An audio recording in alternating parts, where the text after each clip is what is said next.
దీని నుంచి డైవర్ట్ చేసేదానికి ఏం చేస్తూ ఉన్నాడు? రోజుకొక డైవర్షన్ టాపిక్. ఏదన్నా ఊరు పేరు లేని కంపెనీకి విశాఖపట్నంలో 3,000 కోట్ల రూపాయలు విలువ చేసే భూములు ఇస్తాడు. ఏదో ఉర్సా అంట కంపెనీ పేరు. ఇంద్రనైనా ఈ ఉర్సా అని చెప్పి చూస్తే ఊరు లేదు, పేరు లేదు. వారు కట్టే కరెంటు బిల్లు ఏంది అని అంటే కనుక వాళ్ళు కట్టే కరెంటు బిల్లు ఒక ఇంట్లో ఒక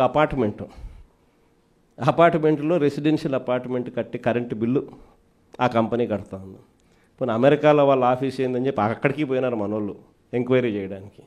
ఆడ చూస్తే ఆడ ఒక చిన్న ఇండ్లు. ఊరు పేరు లేని ఈ కంపెనీకి 3,000 కోట్లు విలువ చేసే భూమి 99 పైసలకంట. రూపాయికి ఇడ్లీ వస్తుందో రాదో నాకు తెలియదు, కానీ చంద్రబాబు నాయుడు హయాంలో మాత్రం ఉర్సా లాంటి ఊరు పేరు లేని కంపెనీలకు 3,000 కోట్ల రూపాయలు మాత్రం డబ్బులు దోచిపెట్టి నాకింత నీకింత అని పంచుకునే కార్యక్రమం జరుగుతూ ఉంది. ఇష్టం వచ్చినట్టుగా విశాఖపట్నంలోనే మరో భూమి లూలు గ్రూప్ అంట. లూలు గ్రూపులకు, లిల్లీ గ్రూపులకు 1,500 కోట్లు 2,000 కోట్ల రూపాయలు విలువ చేసే భూములను టెండర్లు లేదు, మన్ను లేదు, పాడు లేదు, ఊరికి ఆయనకు నచ్చింది ఇచ్చేసి నాకింత నీకింత అని పంచుకుంటా ఉన్న కార్యక్రమాలు. లెఫ్ట్ రైట్ సెంటర్ రాష్ట్రాన్ని దోస్తూ ఉన్నారు. అమరావతిలో ఇవే టెండర్లు, ఇప్పుడు పిలిచిన టెండర్లు 2018లో ఇవే టెండర్లను పిలిచినప్పుడు చంద్రబాబు నాయుడు హయాంలో 5 ఏళ్ల కిందట వీటి విలువ 36,000 కోట్లు.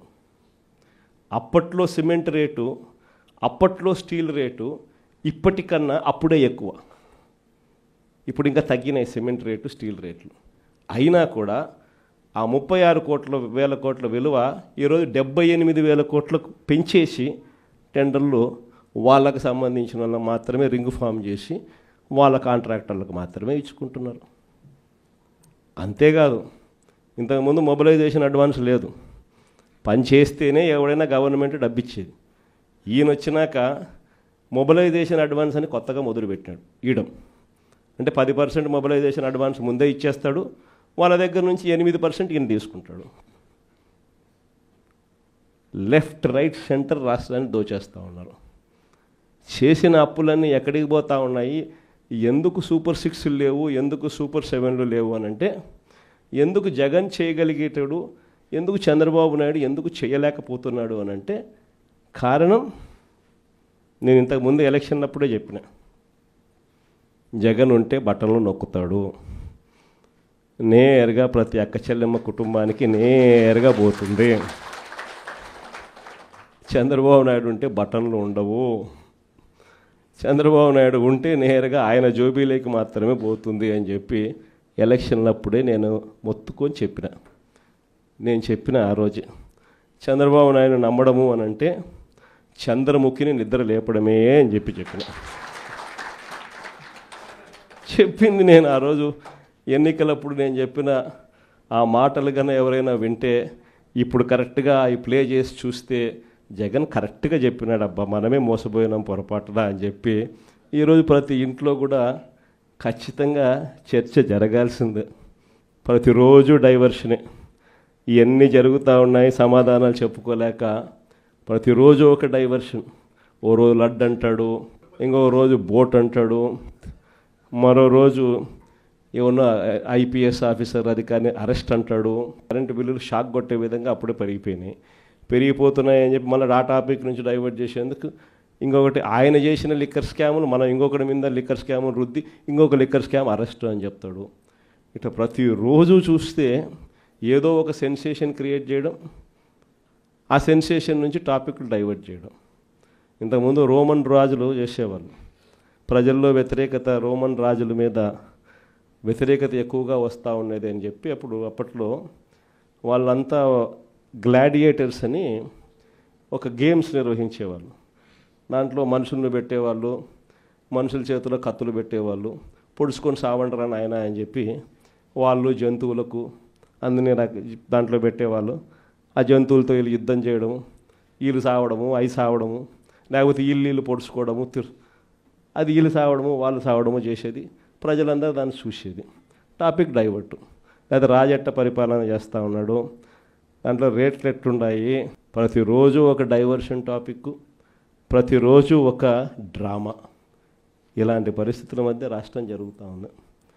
ఇలాంటి పరిస్థితుల్లో రాబోయే రోజుల్లో అందరికీ కూడా నేను ఒకటి చెప్తా ఉన్నా, ఇంత మంచి చేసిన మనకే ప్రతిపక్షంలో కూర్చున్నాము అని అంటే ఇక ఏ మంచి చేయని మోసం చేసిన ఈ చంద్రబాబు నాయుడు పరిస్థితి ఎలా ఉంటుంది అని చెప్పి నేను వేరే చెప్పాల్సిన పర్లా.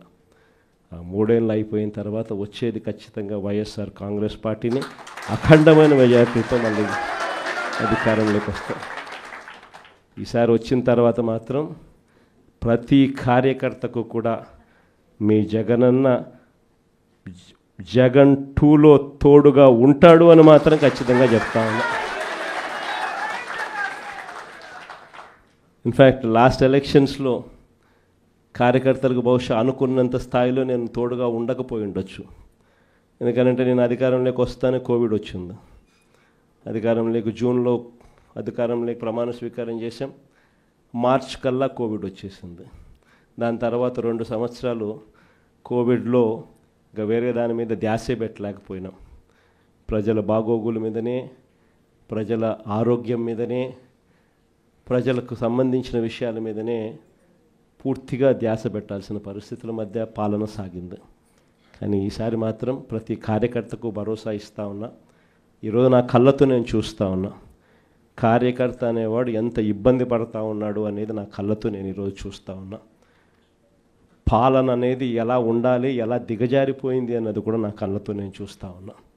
ఇవన్నీ నేను చూసిన నేపథ్యంలో నేను ప్రతి కార్యకర్తకు చెప్తా ఉన్నా, నెక్స్ట్ రెజీమ్లో మాత్రం జగనన్న మీకు తోడుగా అండగా ఖచ్చితంగా గట్టిగా నిలబడతాడని మాత్రం చెప్తా ఉన్నా.